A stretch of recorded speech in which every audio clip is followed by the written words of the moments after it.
I'm so delighted for getting the opportunity to serve you. First episode was focused कि पढ़ाई इतनी boring होने के बावजूद भी क्यों करनी चाहिए। सेकेंड एपिसोड कि बोरिंग पढ़ाई को बहुत सिंपल और इंटरेस्टिंग कैसे बना ले। And the third the most important episode कि जब तुम पढ़ाई करने बैठते हो और तुम्हें पता ही नहीं चलता कि किताबों की दुनिया से कब तुम फैंटेसी वर्ल्ड में पहुंच जाते हो, जहां लाइफ इज सो एक्साइटिंग, जहां पर एक तरफ गर्लफ्रेंड है, बॉयफ्रेंड है, जहां पिज्जा हट, मैकडी, एक हाथ में कोक, एक हाथ में आईफोन और तुम्हारे हर क्लिक पर इंस्टाग्राम में 35K लाइक्स, 80K लाइक्स आते हैं और पबजी पे तो स्कोर पे स्कोर आते हैं, जहां फ्रेंड्स है, फ्रीडम है, फुटबॉल है, मैच, मस्ती और दूर दूर तक पेरेंट्स का, मम्मी पापा का, टीचर्स का नामो निशान नहीं। और ऐसे ड्रीमलैंड, वंडरलैंड में जहां घंटों भी मिनटों में निकल जाते हैं, तुम सिर्फ तब वापस आते हो जब दूर से मम्मी की थर्राती हुई आवाज आती है, राहुल कॉन्सेंट्रेट, अब भी मैं टेस्ट लूंगी। तब तुम्हें लगता है सारा समय निकल गया, अब मैं क्या करूं। At the peak hours of exam हमारा सेंटर तुम्हारे जैसे बच्चों से भरा रहता है। जो बच्चे आते हैं वो कहते हैं मैम मार्च में एग्जाम है, बिल्कुल कंसंट्रेशन नहीं होता। तब मैं कहती हूँ मेरे लाल, कंसंट्रेशन तो भरपूर है और क्रिएटिविटी भी जबरदस्त है, लेकिन राइट टाइम पे रॉन्ग प्लेस पे लगा है। चलो मैं तुम्हें तुम्हारे दोस्त की एक स्टोरी सुनाती हूँ। कुछ दिनों पहले प्रिंसिपल का कॉल आया कि मैम मैं अपने एक स्टूडेंट को भेज रही हूँ, बहुत ब्राइट बच्चा है, 10th में 10 CGPA आया, 11th में PCM लिया, 58% आ गया और अभी 12th के प्री बोर्ड एग्जाम में मैम 3 सब्जेक्ट में फेल हो गया। You do something. इतना मोबाइल यूज करता है, इतना एडिक्शन हो गया उसका, 1 मिनट छोड़ता नहीं। माँ बाप परेशान हो गए, रात भर पबजी खेलता है और सवेरे आके क्लास में सोता है।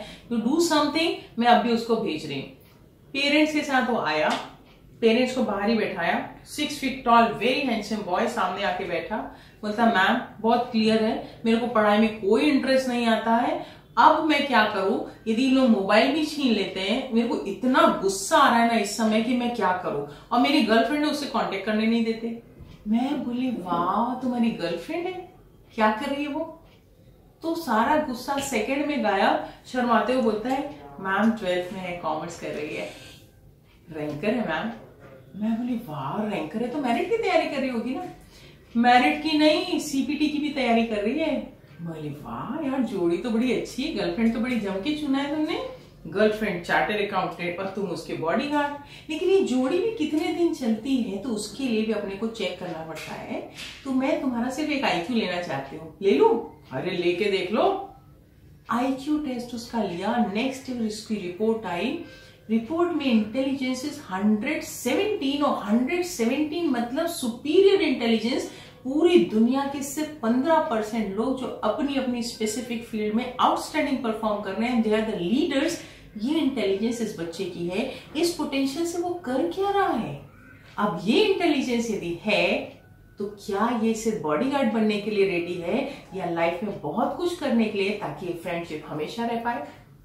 3 काउंसलिंग सेशन के बाद उस बच्चे ने पहला डिसीजन लिया कि अपना मोबाइल अपने पेरेंट्स को सरेंडर किया और अपना गोल सेटिंग, टाइम मैनेजमेंट के हिसाब से डेली का शेड्यूल कंप्लीट करके ही अपने पेरेंट्स के मोबाइल से उस गर्लफ्रेंड से बात करता था 5 से 10 मिनट, जिसमें या तो खुद वो मोटिवेट होता या उसको मोटिवेट करता था। रिजल्ट ये हुआ कि सेकेंड जो प्री बोर्ड एग्जाम हुआ उसका रिजल्ट जो अभी आया है, उसमें जो 3 सब्जेक्ट में फेल हो रहा था बच्चा, वो 67% आया। और now he so much self motivated कि let's hope for the best for him.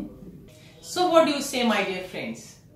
Weakness के साथ स्ट्रॉन्ग डिसीजन हो नहीं सकता, डिस्ट्रैक्शन के साथ कंसंट्रेशन हो नहीं सकता। तुम कितने भी स्मार्ट हो, इंटेलिजेंट हो, क्विक विटी हो, टैलेंटेड हो, लेकिन कॉन्सेंट्रेटेड नहीं हो तो you are nobody, because focus, concentrated energy is the only power who can dig out the diamond hidden inside you. और इसीलिए साइना नेहवाल, PV सिद्धू के कोच ने कोचिंग शुरू करने से पहले सबसे पहला काम कराया था कि अपने डिस्ट्रैक्शन मतलब मोबाइल को हैंडओवर कर दो।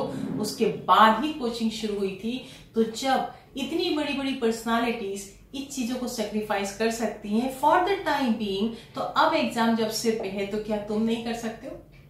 और यदि मालूम है कि सिर्फ 1 महीना बचा हुआ है तो हमारे पास गर्लफ्रेंड, बॉयफ्रेंड यदि ये सच्चे हैं तो हमारा साथ तो निभाएंगी ना। तो हम TV, mobile, video game, Instagram और जो भी चीजें हमारे लक्ष्य के बीच में आती हैं और हमारी पर्सनालिटी को डैमेज करती हैं, उन चीजों को हम थोड़े समय के लिए ना तो बोल ही सकते हैं। और यदि ये करेज अपने पास रखते हो तो आज के आज अपने मोबाइल को अपने पेरेंट्स को हैंड ओवर कर दो। यदि अपनी गर्लफ्रेंड या बॉयफ्रेंड से बात करने की बहुत इच्छा होती है तो पढ़ाई का पूरा शेड्यूल कंप्लीट करो और 5 मिनट 10 मिनट बात करो अपने दिमाग को रिफ्रेश करने के लिए, कोई तुम्हें मना नहीं करेगा। और लास्ट एपिसोड में ऑलरेडी बताया हुआ है कि 5 मिनट का जब पढ़ाई का ब्रेक आता है उस समय मोबाइल चालू करो, एक गाना सुन लो, टीवी ऑन करो, दूसरा गाना सुन लो। ये ब्रेक्स को यूज करने के लिए चीजें हैं, ये सारी चीजें दिमाग को रिफ्रेश करने के लिए। इसको एडिक्टिव नहीं बनाओ क्योंकि अब लक्ष्य तुम्हारे सामने है और टाइम बहुत कम है। Every decision of today is creating your future. तो कुछ चीजें तो आज से शुरू कर दो क्योंकि अपनी इंटेलिजेंस और अपने टैलेंट के ऊपर ट्रस्ट करो और सिर्फ कंसंट्रेशन बढ़ गया तो you can create wonders in the present exam. सबसे पहला काम कि अपना मोबाइल जो सबसे बड़ा डिस्ट्रैक्शन और एडिक्टिव है, अपने पेरेंट्स को सरेंडर। नंबर 2 कि जो भी तुम्हारा स्टडी एरिया है it should be very neat and clean, क्योंकि खाली और क्लियर जगह पे आपके कॉन्सेप्ट्स क्लियर हो सकते हैं। सो वहां कोई मैस ना हो, कोई हीरो हीरोइन की पिक्चर हो या आपका क्रिकेट हो, फुटबॉल की कोई भी चीज जो तुम्हें डिस्ट्रैक्ट करती हो, टीवी, वीडियो गेम, सारी चीजें अपने विजन से हटा दो। नंबर 3 कि अपनी वॉल के बिल्कुल सामने गोल लिखा होना चाहिए, बहुत बड़े स्केच पेन से, जो लास्ट वीडियो में बताया, और उसके बिल्कुल बाजू में वो स्लिप होना चाहिए जिसमें how many days are left और एक एक दिन कम होता जा रहा है, ताकि ब्रेन कंसंट्रेशन की कैपेसिटी को ऑप्टिमम लेवल पे लेके जाए। अब यदि पढ़ने के लिए बैठते हो और बीच में गर्लफ्रेंड, बॉयफ्रेंड, किसी की याद आ भी जाती है तो अपने को ही ब्रेन में ऑटो सजेशन दो कि इसके लिए टाइम सोने से पहले आधे घंटे का रखा है और उस समय सिर्फ इसके ही बारे में सोचना, किसी और के बारे में नहीं सोचना। 2-3 दिन यदि बार बार इस तरह से अपने ब्रेन की प्रोग्रामिंग करोगे तो तुम्हारा ब्रेन रेडी हो जाएगा कि ये टाइम सिर्फ पढ़ाई का है, किसी और के बारे में सोचने का नहीं है। और यदि बात करने की इच्छा भी होती है तो अपने पढ़ाई के शेड्यूल को कंप्लीट करने के बाद अपने पेरेंट्स के फोन से 5 मिनट 10 मिनट बात करके यदि खुद को मोटिवेट किया या उसको भी मोटिवेट कर दिया तो एवरीथिंग इज टोटली फाइन।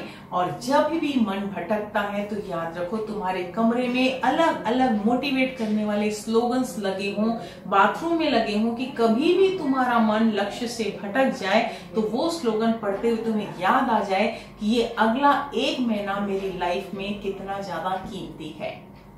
अब यदि मेरे बच्चे इन इंस्ट्रक्शंस को तुम फॉलो करते हो, अपने टारगेट पे हमेशा सेट रहते हो, टाइम को मैनेज करते हो और फोकस रहते हो, सारे डिस्ट्रैक्शंस को अवॉइड करते हो, तो तुम्हारी सक्सेस गारंटीड है।